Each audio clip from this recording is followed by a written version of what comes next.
저는 60 중반의 할머니입니다. 저는 한 대학교의 의대 교수인데요. 이제 내년이면 정년이 되어 은퇴를 하게 되네요. 제가 사람답게 살고 교수까지 될 수 있었던 사연을 얘기하고 싶습니다. 저는 깡시골에서 태어나서 아주 어릴 때부터 장작될 나무를 해오고 집안 허드렛 일을 도왔습니다. 저희 집은 아주 가난했고 부모님은 여자애는 공부할 필요가 없다고 하셨죠. 하지만 저는 집안일보다는 공부에 흥미가 많았어요. 몰래 학교 창문으로 들여다보며 한글을 익히고 산수 공부를 하다가 쫓겨나기도 하고 부모님한테 잡혀와서 혼쭐이 나기도 했어요.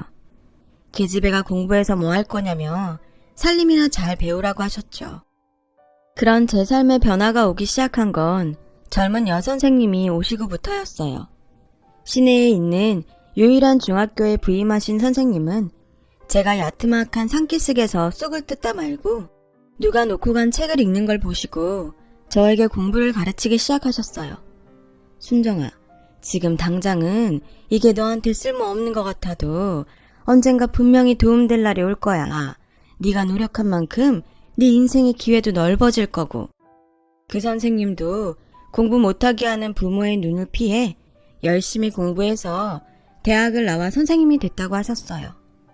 저는 그때부터 밤마다 몰래 걸어서 20분 거리에 있는 선생님 댁에 가서 국어, 산수, 도덕, 사회, 자연 이런 것들을 배웠고 열심히 공부한 덕에 중학교 과정도 배울 수 있게 됐어요. 그러다가 엄마한테 들키고 말았습니다. 선생님 댁에 가려고 막 집을 나섰을 때였죠. 엄마는 아버지한테 말하지 말라고 싹싹 비는 저를 보며 한숨을 쉬시고는 들키지 않고 끝까지 할 자신 있으면 그렇게 하고 자식이 좋아하는 거 부모도 못 시켜주는데 그걸 다 해주신다는데 어떻게 안 된다고 하겠냐. 기왕 할 거면 내 몫까지 다 하거라. 라며 몰래 다닐 수 있게 해주셨습니다. 그렇게 몇 년간 공부가 계속되면서 저는 검정고시에 합격했고 대학에 가고 싶다는 꿈을 꾸게 되었죠.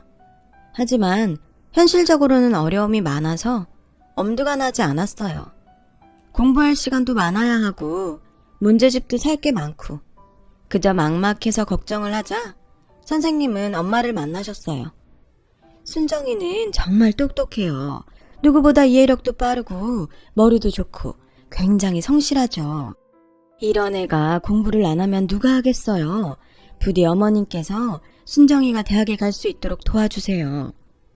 그 말에 엄마는 한동안 고민하셨어요. 그리고 결국에는 저를 밀어주기로 하셨습니다. 아빠 몰래 집안일 하는 시간을 빼주셨고 문제집 살 돈도 주셨어요. 그 돈이 충분치 않았기 때문에 저는 선생님의 도움을 받아야 했습니다. 두 분은 그렇게 뒤에서 조용히 제 앞날을 위해서 지원을 아끼지 않으셨죠.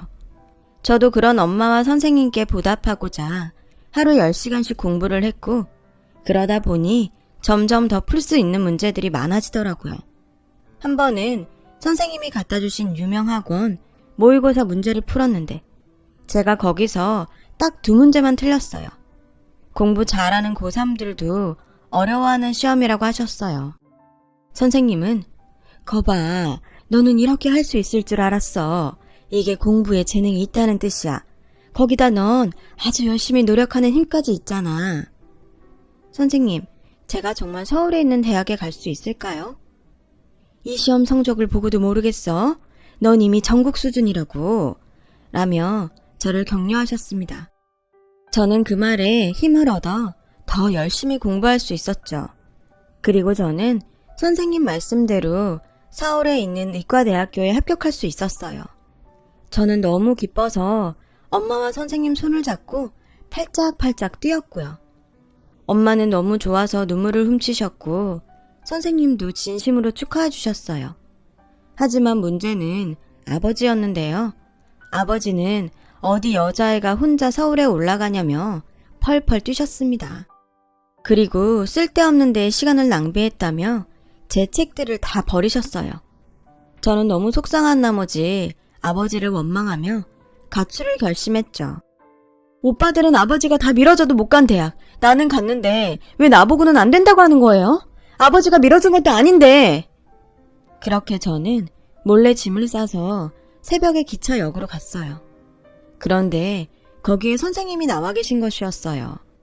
순정아, 이렇게 가면 안 돼. 네가 잘못한 게 없는데 왜 집을 나가니?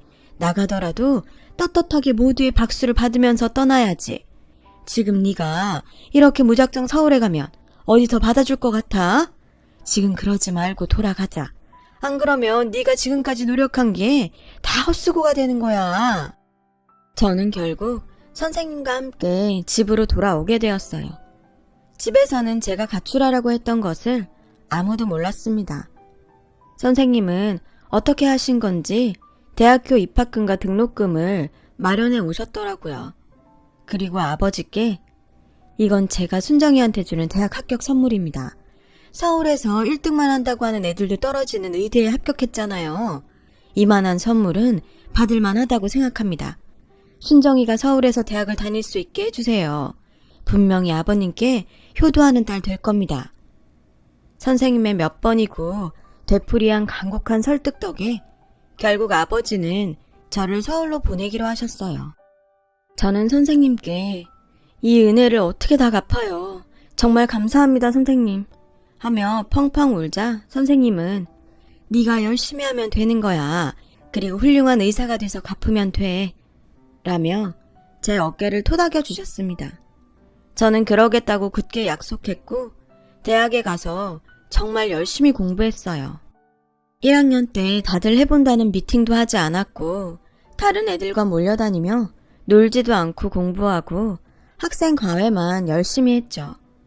그렇게 1학기를 우수한 성적으로 마치고 집으로 돌아갔어요. 선생님께 드릴 선물을 사가지고 시내 중학교로 갔더니 선생님이 그만두셨다는 거예요.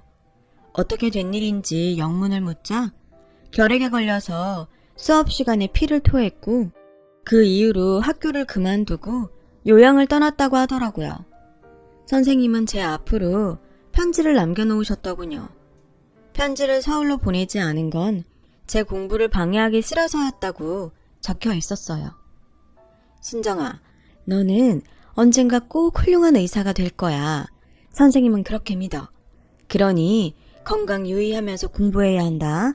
건강 잃으면 아무 소용없어. 저는 선생님이 어디로 가셨는지 학교 선생님마다 붙잡고 물어봤습니다.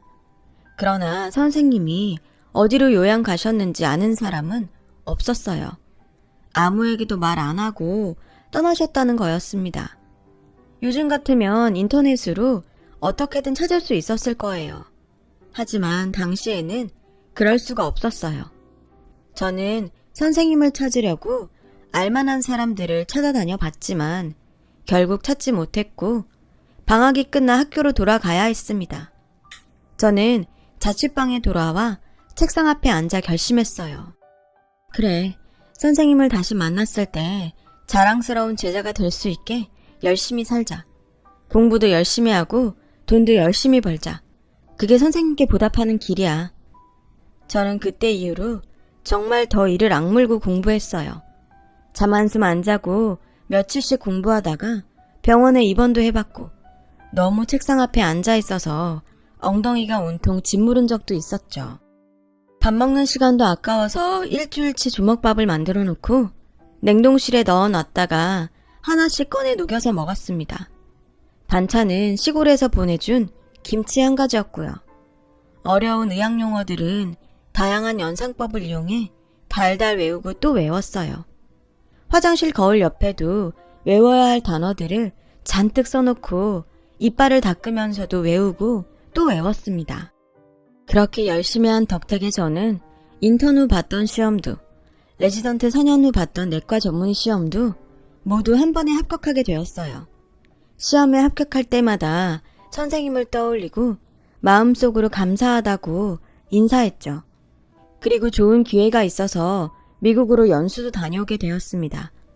그 이후 저는 대학병원에서 계속 일을 하다가 순원기 내과 교수가 되었죠. 그날은 정말 선생님이 많이 보고 싶었어요. 속으로 살아 계시면 언젠가 꼭 만날 수 있게 해달라고 기원하는 날도 많았고요. 그러고 보면 선생님은 늘 제 마음 한쪽에 계셨어요. 저는 선생님을 잊은 적이 없었고 선생님을 대한다고 생각하고 환자를 진료했어요. 그리고 또 새로운 의학 논문들을 읽고 연구 자료도 수없이 검토했습니다. 그랬더니 어느새 환자들이 제일 신뢰하는 의사로 저를 꼽게 되었고 저는 그런 말을 들을 때마다 속으로 이게 다 선생님 덕분이에요 라고 말씀드렸어요. 그 사이 저는 결혼을 해서 딸을 하나 두었어요. 딸을 낳은 날에는 돌아가신 부모님 생각도 많이 났지만 선생님이 만약 보셨다면 참 기뻐하셨겠지 그런 생각을 했죠. 선생님을 떠올리며 딸 이름을 선생님과 같은 선희라고 지었습니다. 선생님처럼 마음 넓고 예쁜 사람이 되길 바래서였어요. 그리고 어느새 그 딸이 다 커서 결혼할 나이가 되었죠. 딸도 저처럼 의사가 되고 싶다며 의대에 가서 인턴을 하고 있었습니다.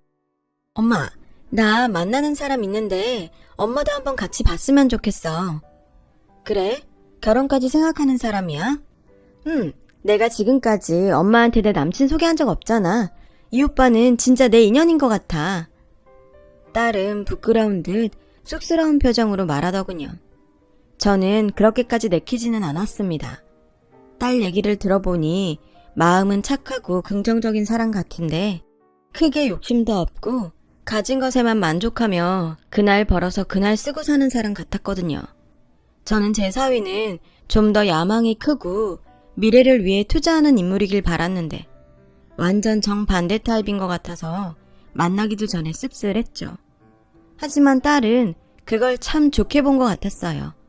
딸이 그렇게 좋아하는데 제가 보지도 않고 싫다고 할 수 없어서 저는 일단 그 청년을 만나보겠다고 약속했습니다.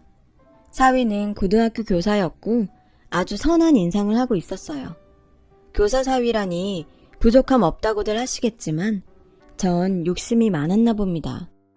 그래, 평생 고등학교에서 아이들만 가르칠 생각인가? 대학원에 가서 박사를 하고 유학 갈 계획은 없고?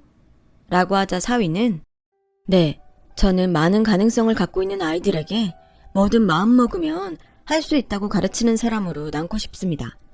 제가 이런 데에는 저희 큰어머니 영향이 큽니다. 아프셔서 2번 교직을 쉬셨지만 큰어머니가 용기를 줘서 어려운 환경에서도 공부를 해서 자기 인생을 개척한 사람들이 많거든요. 그런 분들이 큰어머니한테 인사를 하러 올 때면 큰어머니가 자랑스럽고 저도 그렇게 되고 싶다는 생각을 많이 했습니다. 생각이 굉장히 바른 청년 같았습니다. 정말 보기 드문 사람인 것 같네. 하지만 그러기에는 현실이 만만치만은 않을 텐데 자네가 그러는 걸 부모님은 어떻게 생각하시나? 라고 물었고 사위는 부모님도 처음에는 제가 외국 유학도 다녀오고 더 좋은 직장 갖기를 바라셨지만 요즘처럼 교사 되기 힘든 때에 당당히 고등학교 교사로 일하는 것도 감사하다고 하셨어요. 제 생각도 많이 지지해 주셨고요. 라며 쑥스럽다는 듯 웃더군요. 엄마, 왜 자꾸 그런 질문만 해? 꼭 오빠가 교사인 게 마음에 안 드는 것처럼. 나는 오빠 같은 사람이 더 많았으면 좋겠는데? 오빠가 하는 거 보면 정말 존경스럽다고. 그리고 학생들한테도 인기가 얼마나 많은데 그래. 교사가 천직이야. 타고났다니까. 라며 딸이 옆에서 지원 공세를 펼쳤습니다. 그렇게 좋은 뜻을 가졌다니 할 말은 없었죠. 제가 너무 속물처럼 느껴지기도 했고요. 남편은 큰 불만 없었습니다. 문제는 저였죠. 제 딸은 더 근사한 직업을 가진 사람에게 보내고 싶었던 거죠. 하지만 저런 마음씨를 가진 사람이라면 내 딸을 믿고 맡길 수 있겠다는 생각도 들었습니다. 그래서 저는 정말 그 청년의 마음가짐 하나만 보고 딸의 결혼을 허락하게 되었어요. 그리고 결혼식 준비는 원만하게 진행되어 양가 부모님의 상견례 날이 되었어요. 저는 약속 장소인 한정식 식당에 조금 일찍 도착했죠. 환자 진료가 생각보다 일찍 끝난 것도 있었지만 중요한 자리인 만큼 먼저 가서 마음의 준비를 하고 싶은 것도 있었거든요. 제가 식당에 들어서자 젊은 직원이 나와서 예약을 했냐고 묻더군요. 저는 상견례 예약을 했다고 말했고 직원은 저에게 잠시 기다리라고 했어요. 그렇게 직원을 기다리며 서 있는데 카운터에서 감사합니다. 다시 뵐 날 기다리고 있겠습니다. 하는 고상한 목소리가 들렸습니다. 아무리 생각해도 익숙한 목소리여서 카운터 쪽을 돌아보게 되었어요. 그랬더니 저보다 한 10살은 많으신 것 같은 여자분께서 우아하게 머리를 틀어 올리시고 앉아서 계산을 하고 있었습니다. 저는 자꾸 어디서 본 것만 같아 가까이 다가갔어요. 네, 무엇을 도와드릴까요? 저를 본 여자분이 미소를 지으며 그렇게 물으시더니 한참 저를 쳐다보셨습니다. 저도 한참을 바라봤고요. 아무래도 낯이 익었으니까요. 그리고 그 목소리의 억양, 부드럽고 우아한 느낌이 예전에 제가 알던 유선희 선생님과 너무도 닮아 있었어요. 그러고 보니 눈매라던가 얼굴형, 콧날이 선생님과 흡사했죠. 저는 떨리는 목소리로 혹시 유선희 선생님 아닌가요? 라고 하자 그분도 너 순정이니? 라고 물으셨습니다. 그 자리에서 눈물을 터뜨리고 말았어요. 상견례라고 특별히 신경 써서 했던 화장이 다 무너지는데도 아랑곳 없이요. 선생님, 제가 얼마나 선생님을 찾았는데 어떻게 이런 데서 만나요? 선생님, 정말 보고 싶었어요. 너무 그리웠어요. 한시도 잊지 않았어요. 저는 통곡을 하며 그 자리에 주저앉았어요. 선생님도 눈물을 훔치시며 제 손을 잡으셨죠. 순정아, 너 정말 순정이 맞구나. 살아있으니 이렇게 만나는구나. 나도 널 잊어본 적이 한 번도 없어. 내가 아파서 어쩔 수 없이 그곳을 떠나야 했을 땐 정말 마음이 아팠단다. 그래도 네가 정말 잘 산 것 같아서 기쁘구나. 저는 언제고 살아있을 때 선생님을 다시 뵙게 해달라고 매일 속으로 빌고 또 빌었어요. 그래서 오늘 이렇게 만났나 봐요. 선생님도 눈시울이 붉어져서 저를 끌어안으셨어요. 그리고 여긴 어떻게 왔냐고 물으시더라고요. 저는 상견례 얘기를 했죠. 선생님은 예약자 이름을 보더니 놀라시며 네가 선희 엄마였니? 라고 하시는 거였어요. 저는 너무 놀라서 제 딸을 아시냐고 했고 선생님은 바로 제 사위의 큰어머니라고 하시는 거예요. 나는 벌써 네 딸 봤지. 정우가 꼭 소개시켜주고 싶은 사람이 있다고 해서 몇 번이나 봤는걸. 너무 예쁘고 총명하고 이상하게 정이 가더라니. 네 딸이어서 그랬나 보다. 라며 놀라셨어요. 저는 온몸에 전율이 흘렀어요. 사위가 닮고 싶었던 사람이 선생님이라니. 저는 서동분들과 사위와 딸을 만나 선생님과의 인연을 이야기했고 그분들과 사위도 다 놀라더라고요. 당연히 제 딸도 놀랐고요. 무엇보다 제가 딸 이름을 선생님 이름을 따서 붙였다니까 사위는 흠칫하더군요. 처음에 제 딸한테 눈이 간 게 큰어머니 이름하고 같아서였답니다. 어떻게 이런 인연이 있을 수 있는지 하늘은 계속 우리를 잊지 않고 지켜보시고 있다가 이렇게 엮어서 저와 선생님을 만나게 해준 것 같았어요. 그날 상견례가 끝나고 저와 선생님은 오래도록 이야기를 나누게 되었어요. 선생님은 처음 요양을 마치시고 다시 교사를 하시며 결혼도 하셨다고 했습니다. 그러나 몸이 너무 쇠약해져서 아이를 낳을 수 없었다더군요. 학교 일도 너무 무리를 해서 몸이 다시 나빠졌는데 그때도 폐가 문제가 됐다고 하셨어요. 결국 교사를 그만두셨고 집에서 지내시다가 가끔씩 남편이 경영하는 한정식 식당에 나와서 카운터를 봐주고 있다고 하셨어요. 마침 제가 간 날이 시조카 상견례여서 제 딸도 보고 저희 부부도 볼 겸 나오셨다는 거였습니다. 선생님은 제가 순환기 내과 교수라고 하자 그렇게 될 줄 알았다며 저는 꼭 해낼 줄 알았다고 자기 일처럼 기뻐하셨죠. 저는 선생님 손을 꼭 잡고 그래서 이제 몸은 좀 괜찮아지셨어요? 많이 마르신 것 같은데 불편하신 데는 없으시고요? 라고 물었더니 다시 몸이 안 좋아진 것 같아서 병원에 예약을 했는데 그 의사가 워낙 그 계통의 유명한 교수라 그런지 2달도 넘게 기다려야 된다고 하시더라고요. 저는 그 말을 듣고 돌아와서 호흡기 쪽에 내놓으라 하는 교수들에게 전화를 싹 돌렸어요.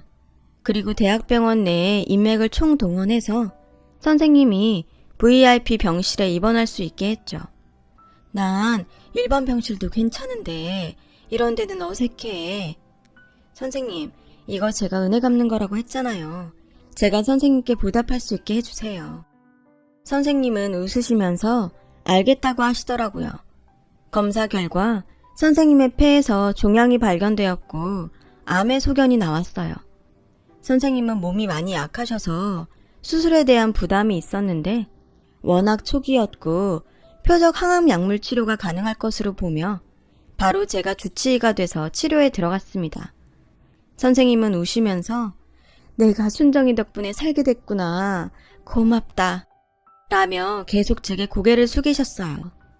저는 그러지 마시라면서 꼭 건강하게 만들어드리겠다고 약속했죠.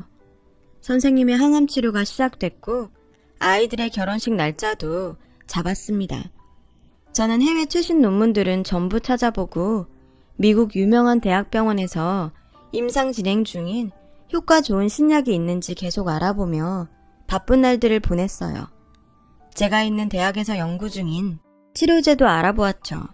어떻게 해서든지 암의 전이도 막아내고 완전히 뿌리 뽑고 싶었어요. 선생님은 그런 절 보며 이런 좋은 의사를 만날 줄 몰랐다고 좋아하셨고요. 저도 너무 기뻤습니다. 제가 공부한 것으로 선생님을 도울 수 있게 되었으니까요. 힘들게 공부했던 날들에 대한 후회가 정말 눈꼽만큼도 없었어요. 부모님만큼이나 제 인생에 큰 영향을 주신 선생님을 치료해드릴 수 있으니까요. 그리고 시간이 흘러 아이들 결혼식 날이 되었어요. 선생님도 그동안의 치료로 많이 좋아지셔서 곱게 한복을 입고 결혼식장에 오셨어요. 사위는 저를 보더니 한박 웃음을 지으며 90도로 인사를 하더군요. 저는 가까이 가서 사위 손을 잡았습니다. 내가 자네를 못 알아보고 이런저런 신뢰를 많이 했지? 미안하네. 내가 어느새 올챙일적을 잊어버리고 나 혼자 잘된 것처럼 살고 있었나 보네. 자네가 그토록 닮고 싶어하는 큰어머니 유선희 선생님이 오늘의 나를 만들어주셨는데 자네는 더 훌륭한 제자들 많이 만들게.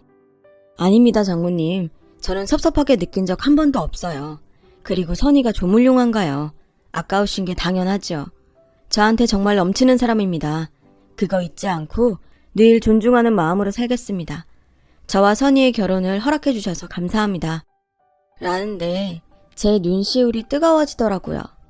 결혼식이 진행되고 딸과 사위가 우리 부부와 사돈 부부에게 차례대로 인사를 했어요. 저는 그 자리에서 일어나서 선생님 앞에 갔죠. 그리고 선생님께 큰 절을 올렸습니다. 선생님, 시골에서 나물이나 캐고 땔감이나 주워던 저를 오직 책 좋아한다는 이유로 공부시켜주시고 문제집도 사주시고 대학 첫 등록금까지 마련해 주셨습니다. 그런 선생님이 제 사돈 큰 어른이 되어주셔서 정말 너무 영광입니다. 제 딸도 사위도 잘 부탁드립니다, 선생님. 사돈 내외도 저의 사정을 잘 알고 계셨어요. 눈시울을 붉히시더라고요.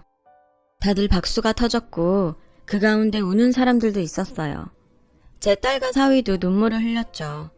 안사돈은 제게 다가와 저를 안아주더군요. 행복한 딸의 결혼식을 울음바다로 만들어 너무 미안했지만 저는 그렇게라도 공개적으로 사람들 앞에서 선생님께 인사를 드리고 싶었어요. 선생님은 건강을 회복하셨고 지금은 정기적으로 검진을 받으러 오십니다. 이제 제가 은퇴하고 나면 같이 여행이나 다니자고 하시네요. 저도 그럴 날만을 기다리고 있습니다. 이제라도 선생님의 은혜에 보답하며 살고 싶어요. 제 얘기 들어주셔서 감사합니다. 다들 평안하시고 좋은 일 많으시길 빌겠습니다.